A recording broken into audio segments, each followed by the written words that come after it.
Hey everybody, this is David Homestead Hacks.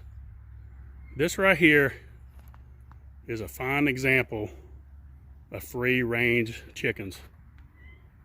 Now these chickens right here, they got an advantage over most chickens, and that's because in the daytime they're all outside, they're all foraging. I have corn over here in the feeder, and they're just like bees. When the nectar flows on, they don't touch it. Right here's a full bin full of corn that they could come over and eat, but they're not touching it. Right now there's a lot of worms in the ground. Grass, they're grazing on the grass. There's a lot of stuff out there. The ducks, of course the geese are asleep. They're kind of lazy, but the chickens, you can watch them here eating. They're picking up little bugs, worms and such, and the quality of these eggs are so much better because I've raised chickens both ways. I've raised them in the pen, in that pen there, with laying pellets. It's the only way to get them to lay. Now I'm sure you could come up with some kind of natural solution, natural feed. I know there is stuff out there you can mix together. It is a hassle. It is trying to find all that. I've tried different combinations of cheaper feed that just doesn't work.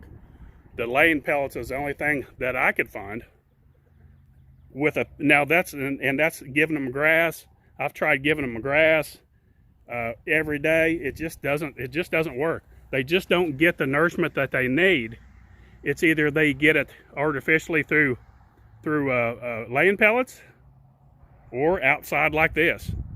But when comparing the quality of the eggs, the chickens raised on the laying pellets compared to these right here that are free range, and the eggs are uncomparable. How much better they are. Now, like I said, the advantage that these chickens have here is in the daytime they forage.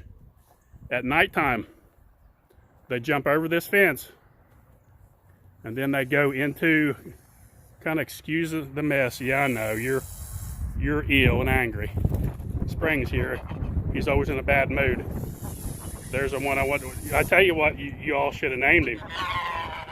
Is Grumpy. That probably more suited more than anything. Grumpy. Huh, Grumpy? I haven't named him yet, but anyway. Kind of excuse the mess. The wind's got stuff blowed everywhere. I had gas cans in the barn that got knocked over. Of course, they haven't had gas in them in years. They're empty. But anyway, the chickens jump over this fence right here. You can see how dirty that little fence is. I had to barricade because the goats kept knocking it over, so I gotta fix that. I'm gonna put a new door up, a solid wood door. But anyway, they jump over the fence, and then they go in the barn, and I got roost in there for them to roost, so they're protected from coyotes and stuff like that. I've never, knock on wood, I've never had an issue with coyotes or anything getting in this pen. I'm not saying that they never will, but the thing is, it's small quarters in there. If a coyote would get in that small quarters with all those goats, and a lot of people debate me on this and say, nah, they'll kill them. I'm telling you what, I've seen dogs and cats get in there. I know what they do to them. They corner them because they don't have anywhere to go. And Buster, that little goat can hit hard. I've seen him hit things, and if he would have connected with the cats, he would have killed him. He's knocked Lizzie the bee dog down, and she just laid there. And he only hit her once, and I had to grab her and move her. Those goats, if a coyote would get in there, I would bet the house that coyote would be dead the next morning. Now, people will debate me about that. That's fine, but I'm just telling you what I see in my experience with these things. That's just how it goes. They will smash that coyote in there.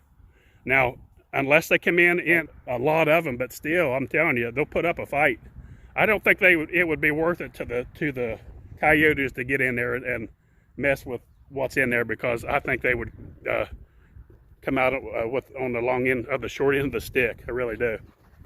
But getting back to the chickens, see how they're working their way around, eating, and getting all that good stuff off the grass. So if you got a chance, you know, figure out a way that you can raise your chickens like this. I know it's difficult because usually chickens free range, it's so hard unless you have a protection dog. Now the goose helps a lot. That male goose, if he'll protect them from aerial attacks, you know, hawks and such. But a big dog or a coyote coming in the yard, I don't think it'd be a match for something like that, of course. But they're safe because they get in the pond at night, or they're right close to it.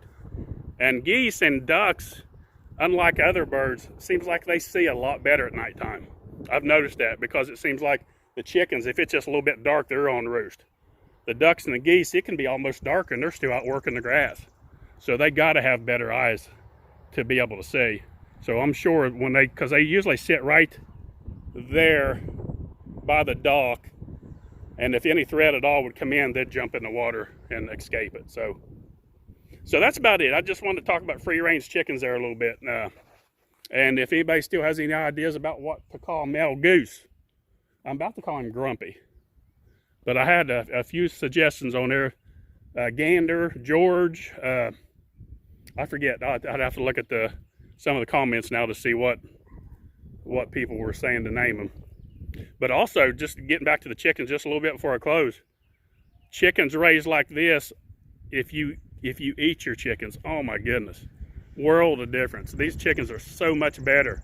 The broiler chickens and the Red Rangers and stuff like that, they're kind of an unnatural bird because they're bred to be butchered at a very young age.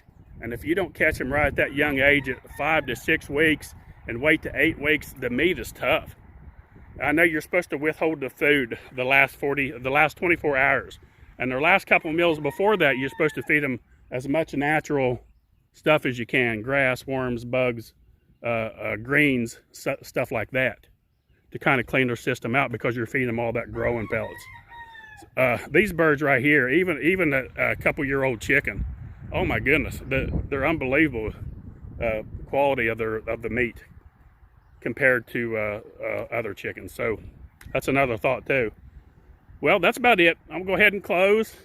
And don't forget, folks, please, was getting around, I was talking about the camping trip last time. Gonna have to put it off for a little while. Campgrounds are full. We got one campground that we go to. It's not opened until May. The one on Fort Mountain is packed. Even in this rain, it's packed out. Couldn't get a spot. So I'll have to do that video later on, but we'll definitely go camping. We're thinking about going to Cherokee, North Carolina. I love that place up there. We usually go to the Yogi Bear Campground. Great trout fishing. I love it up there. I haven't been up there in years. And I'm really looking forward to going up there and doing some camping this year. So that's about it. Don't forget, please click on the little bell, like and subscribe. Thanks for watching. Homestead Hacks.